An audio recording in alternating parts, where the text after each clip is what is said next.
गर्मी में गरीब ससुराल वाले पहली बार गए वाटर पार्क। माँ पिताजी पानी लेकर कब आएंगे? मुझे तेज की खुजली मच रही है। माँ पीठ में चींटी जैसा कुछ काट रहा है। गर्मी से बेहाल बेचारा बच्चा रोने लग जाता है। तभी चिलचिलाती गर्मी में रेड़ी चलाकर प्रदीप पानी के गैलन रख कर ले आता है। ठंडा पानी देखकर गर्मी से परेशान दोनों बच्चों की खुशी का ठिकाना नहीं था।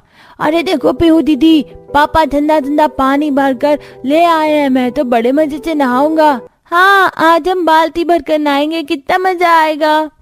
नहीं बच्चों, तुम्हें खुद से नहीं नहाना है। तुम दोनों पानी की बर्बादी करोगे। सविता, हिसाब किताब से पानी खर्च करना। हर जगह देख कर आ रहा हूँ, जितनी भी जे कॉलोनीज हैं, गर्मी के चलते पिछले हफ्ते से कहीं पानी नहीं आ रहा है।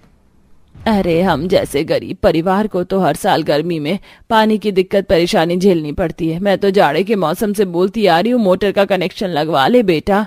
हाँ जी, पड़ोस में सबके घर में पानी का मोटर लगा हुआ है। ये 2 गैलन पानी तो खाना बनाने और पीने में ही खत्म हो जाएगा। बर्तन कपड़े कैसे धुलेंगे? गर्मी के मौसम में इंसान बगैर खाने के तो रह सकता है, लेकिन पानी के रहना असंभव है। ऐसे में गर्मी के मौसम में गरीब परिवारों को पानी की किल्लत में गुजारा करना पड़ता है। सुप्रिया दोनों बच्चों को 2-4 मग्गे से नहला देती है, जिस पर सौरभ मुंह फुला लेता है। तुमने किट्टू से पानी से नहलाया, लाओ मुझको मग्गा दो, मैं खुद से डाई नहीं करना है। सौरभ बेटा ऐसे जिद नहीं करते, पानी थोड़ा है, मुझे इसी में बर्तन मांजना है, कपड़े लत्ते भी धोने हैं। सौरभ, अगर तुम और नहाओगे तो स्कूल के लिए लेट हो जाओगे, फटाफट से वर्दी पहन लो। आंचल बच्चों को उलझा कर घर के अंदर ले जाती है। वहीं सामने रहने वाली अमीर पड़ोसी गाड़ी में खाने पीने का सामान भर रहे थे, तभी अम्बा देवी बोलती है, रेशा बहू, खाने पीने का सब कुछ रख लिया है ना? कुछ छूट ना जाए, नहीं तो पिकनिक मनाने का मजा किरकिरा हो जाएगा। डोंट वरी मम्मी जी, मैंने फ्रूट, गर्मा गर्म पकौड़ी, नमक पारे, स्नैक्स और तीखे चटपटे भेलपूरी भी बनाई हैं। अरे वाह, अब तो पिकनिक का खूब मजा आएगा। तभी पति विशाल बर्फ का बकेट ले आता है। ये मैंने हम सबके लिए सफर के लिए कुछ कोल्ड ड्रिंक्स और बर्फ रख लिया है। गर्मी का मौसम है, रास्ते में जरूरत लगेगी। Ansh, Palak, come on, get in the car. Okay मम्मा। मम्मा पहले हम वाटर पार्क जाएंगे, ना आए। ऑफ कोर्स अंश बेटा, पहले हम वाटर पार्क की ट्रिप पर जाएंगे। ऊपी में तो खूब मस्ती करूंगा, स्विमिंग करूंगा और पानी वाले झूले पे झूलूंगा।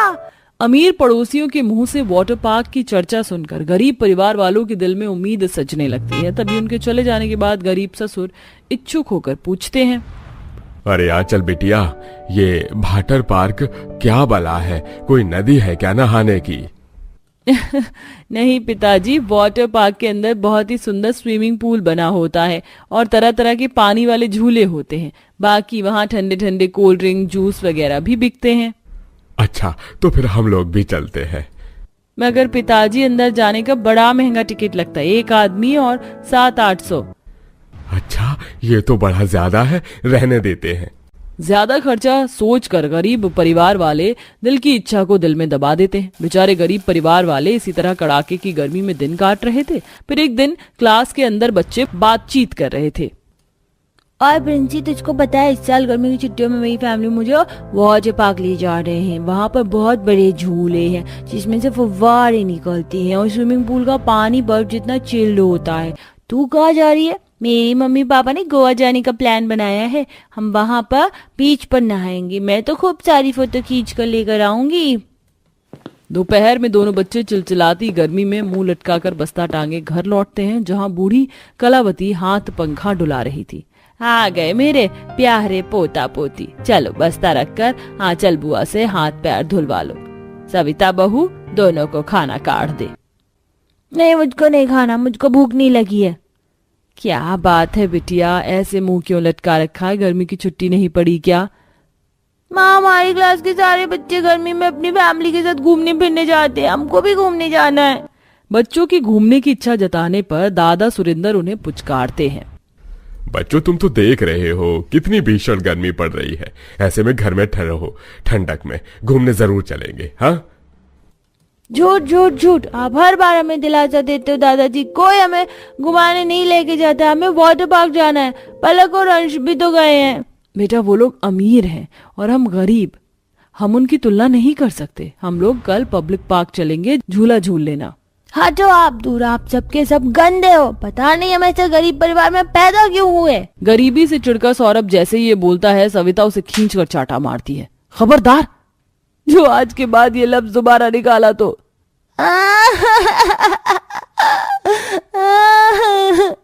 बहू क्यों बेचारे बच्चे को मार रही है? नादान है, भूल गया। माँ जी, ये लड़का बदतमीज हो गया है, मार खाकर सुधरेगा अब मुझसे। सौरभ रोते रोते सांस पकड़ लेता है। इसी तरह कश्मकश भरे हालात जारी थे। 2-4 दिन बाद अमीर परिवार घूमकर लौट आते हैं और पलक उन्हें तस्वीर दिखाती है। ये देख सौरभ, पीहू, ये है वाटर पार्क। मस्त जगह है, हमने तो फुल मौज मस्ती की है। ये वाटर पार्क तो कितना सुंदर है, काश कि हम भी इसमें नहा पाते। तभी रेशा पीहू के हाथ से फोन छीनते हुए, लाओ मुझे तो ये फोन। अंश, पलक, क्या जरूरत थी उन्हें पिक्चर्स दिखाने की? कितनी बार कहा है इन गरीब मिडिल क्लास से दूर रहा करो, और तुम चलो भागो यहाँ से। रेशा के अपने गरीब बच्चों को इस तरह से दुत्कारते देखकर सविता के दिल को ठेस लगती है। बस अब मैं अपने परिवार को वाटर पार्क जरूर ले जाऊंगी, चाहे मुझे दिन रात मेहनत करनी पड़े। सविता अपनी पड़ोसन रेखा के पास आती है, जो कि शर्ट में बटन लगा रही थी। रेखा बहन, तुम ये माल कहाँ से लाती हो? मुझे भी दिलवा दोगी? अरे सविता, यहाँ पास में शर्ट की फैक्ट्री खुली है। ज्यादा काम नहीं है, केवल शर्ट की 2-4 धागे काट कर बटन लगाना है। एक पीस का 5 रुपए मिलता है। मैं तो अकेली हूँ इसलिए काम लाती हूँ। तुम्हारे घर में तो 3 जने हो, मिलकर एक दिन में 200-400 आराम से कर लोगी। मेरे साथ चलना, मैं दिलवा दूंगी। बेचारी बहू कड़ाके की गर्मी में फैक्ट्री से भारी भर के शर्ट के बंडल सर पर उठाकर ले आती है और अब पूरा परिवार लग कर मेहनत करता है। शाम को, बहू तू जा खाना पीना बना ले, बाकी के धागे आंचल काट देगी और मैं बटन लगा दूंगी, फिर सवेरे दे आना। जी माँ। 1-1 रुपए जोड़े के लिए पूरा परिवार काफी परिश्रम करता है। सबके माथे से टप टप पसीने निकलते हैं। इसी तरह 1 महीने बाद जब माल का हिसाब होता है तो सविता को 5,000 रुपए मिलते हैं। धन्यवाद ईश्वर, मेरी सोच से बढ़कर देने के लिए। सविता किराने के यहाँ से कुछ राशन, मैदा, मुरमुरा इत्यादि खरीद कर घर लाती है। अरे बहू, इतना सारा खाने पीने का सामान किस लिए लाई है? पिकनिक मनाना है क्या? माँ जी, कल सुबह हम सब लोग वाटर पार्क चल रहे हैं, टाइम से तैयार हो जाइएगा। पूरे परिवार के चेहरे पर हर्षोल्लास छा जाता है। अगली सुबह सब तड़के जाग जाते हैं। तभी सास कलावती ससुर से, अजी सुनते हो, देखकर बताओ ये बनारसी वाली साड़ी पहनूं या ये चटक रंग वाली भारी सी? अरे भाग्यवान, हम किसी के ब्याह में भोज खाने नहीं जा रहे हैं जो इतनी भारी साड़ी पहन रही हो। गर्मी में नहा जाओगी, पसीने से नहाने जा रहे हैं?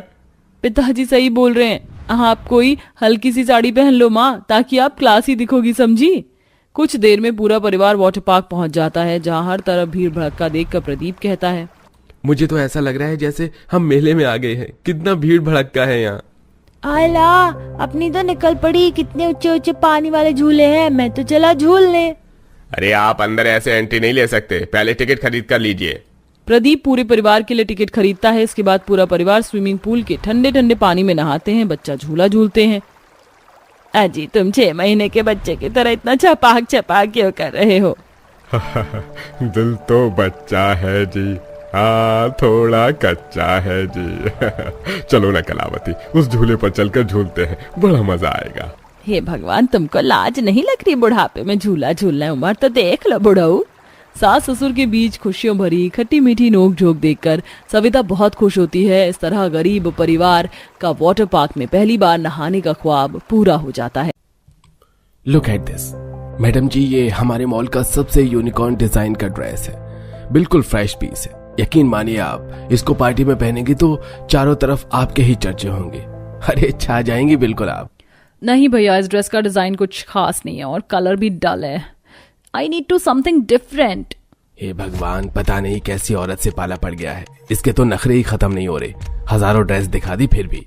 तभी परिधि की नजर डमी पर लगे एक बैकलेस गाउन पर जाती है, जिसका प्राइस टैग 5 लाख रुपए तक का था।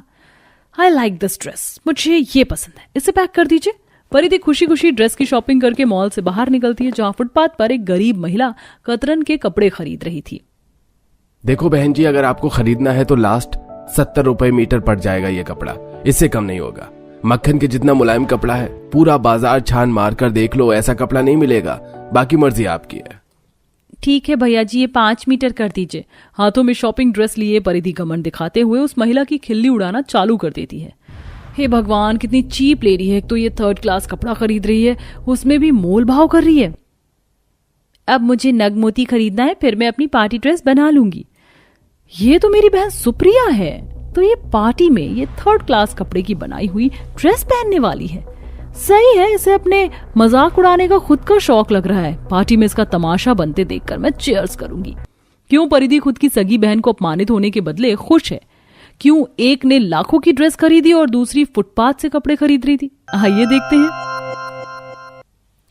तो सारे स्टूडेंट्स ने सुन लिया ना, फेयरवेल पार्टी इसी हफ्ते होगी, तो सारी गर्ल्स अपने लिए पहले से ही पार्टी की ड्रेस डिसाइड कर लीजिए। जिसकी पार्टी ड्रेस सबसे सुंदर होगी, स्टूडेंट ऑफ द ईयर का खिताब उसी को दिया जाएगा। ये सुनते ही घमंडी परिधि टशनबाजी से अपनी बहन सुप्रिया को चैलेंज करती है। देख लेना सुप्रिया, ये स्टूडेंट ऑफ द ईयर की ट्रॉफी तो मेरे ही नाम होगी, क्योंकि सबसे बेस्ट पार्टी ड्रेस मेरी होगी। परिधि दीदी, हम दोनों में से ये ट्रॉफी कोई भी जीते हैं तो हम दोनों ही। यही तो बदकिस्मती है कि तुम जैसी बहन जी मेरी बहन है ना। कपड़े पहनने का ढंग है, बस सलवार सूट पहनकर एक चोटी बना लेती हो। कितनी भद्दी लगती हो। परिधि पूरे क्लास के बीच में सुप्रिया की इंसल्ट करके चली जाती है। दोनों जैसे ही घर पहुंचती हैं, तभी सुजाता जूस लाकर अपनी मॉडल बेटी को देती है। आ गई मेरी खूबसूरत बेटी, देखो तो धूप में चेहरा कैसा मुरझा गया। ये लो ठंडा बर्फ वाला orange juice P low. Thank you mummy. माँ, एक गिलास पानी मुझको भी दे दीजिए, गला सूख गया है। क्यों सुप्रिया, तेरे क्या हाथ पैर में मेहंदी लगी है? खुद से पानी लेके पी ले, और रसोई में बर्तन भी पड़े हैं, मांजने को धो देना। सुजाता का दोनों बेटियों के साथ दोहरा रवैया देखकर सुरेंद्र खुद को बोलने से रोक नहीं पाते। अरे भाग्यवान, जब देखो परिधि की सेवा पानी में लगी रहती हो और बेचारी सुप्रिया को झाड़ कर बोलती हो। मुझको तो कभी कभी यकीन नहीं होता कि तुमने दोनों बेटियों को एक ही कोख से पैदा किया है, फिर भी इतना भेदभाव करती हो। पड़ गई ना अब तेरे कलेजे को ठंडक सुप्रिया। मम्मी, आप इसे छोड़ो। इस हफ्ते मेरे कॉलेज में ना फेयरवेल पार्टी है, तो एक्सपेंसिव सा ड्रेस चाहिए जिसमें मैं सबसे सुंदर दिखूं। अरे मेरी बच्ची, तू तो लाखों में एक है, किसी भी रंग की ड्रेस में सुंदर दिखेगी। माँ, मैंने ऑनलाइन एक बड़ा ही प्यारा कट पीस का गाउन देखा है, 5000 का आ रहा है, मैं मंगवा लूं? हाँ मेरी लाडली बेटी, मंगवा ले। तभी इतने महंगे ड्रेस की खरीदारी का सुनकर सुरेंद्र टोकता है। जब देखो खर्च का घर।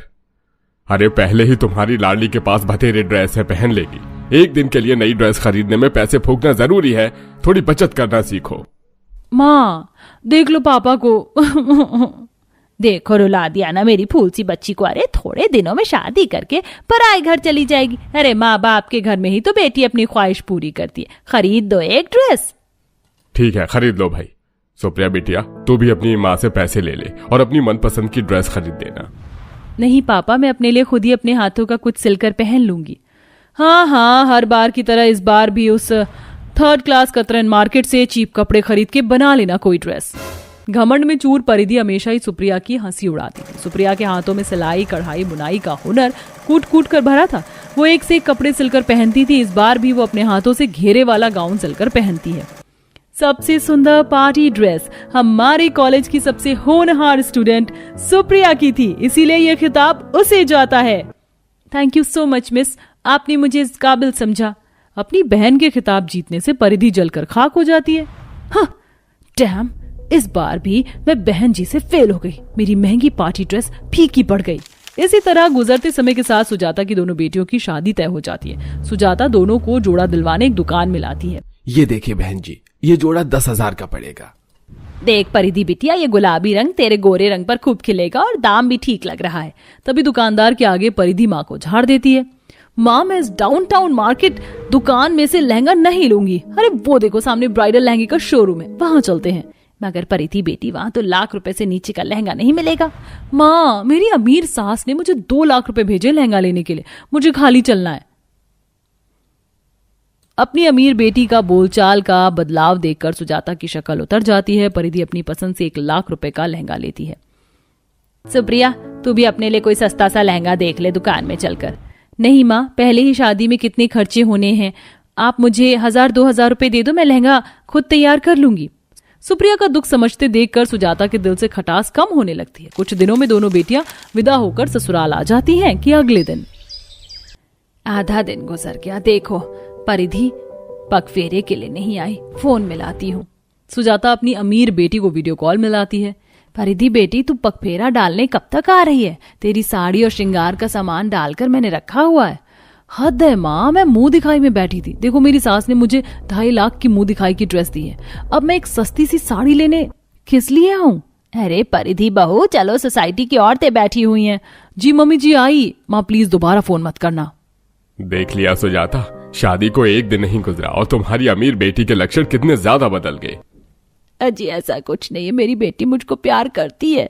सुजाता झूठी तसल्ली देकर मन को मनाती है। इसी तरह दोनों की शादी को 2 सप्ताह गुजर गए। परिधि बहू, इसी हफ्ते तुम्हारी और मोहित की रिसेप्शन पार्टी रखवा रही हूँ। शादी में बहुत सारे रिश्तेदार और मेहमान आ नहीं पाए थे, तो अब आएंगे। बाकी तुम अपनी माँ और बहन को न्योता दे देना। जी मम्मी जी। परिधि सुप्रिया को जलाने के लिए उसे फोन मिलाती है। हेलो, कैसी हो दीदी? मैं तो अपने ससुराल में बहुत खुश हूँ सुप्रिया। वैसे इस हफ्ते में ना रिसेप्शन पार्टी है, तो तुम इनवाइटेड हो, और प्लीज इस बार सस्ता सा कपड़ा पहनकर मत आना, वरना मेरे ससुराल वालों के सामने मेरी इंसल्ट हो जाएगी। परिधि की बात सुप्रिया की गरीब सास गोदावरी सुन लेती है। बहू, मैंने कुछ पैसे जोड़ कर रखे हैं, तो तू अपने लिए कोई अच्छी सी ड्रेस खरीद लेना और तुम दोनों पति पत्नी चले जाना। माँ मेरे पास तो एक अच्छा शर्ट पैंट भी नहीं है, क्या पहन कर जाऊंगा?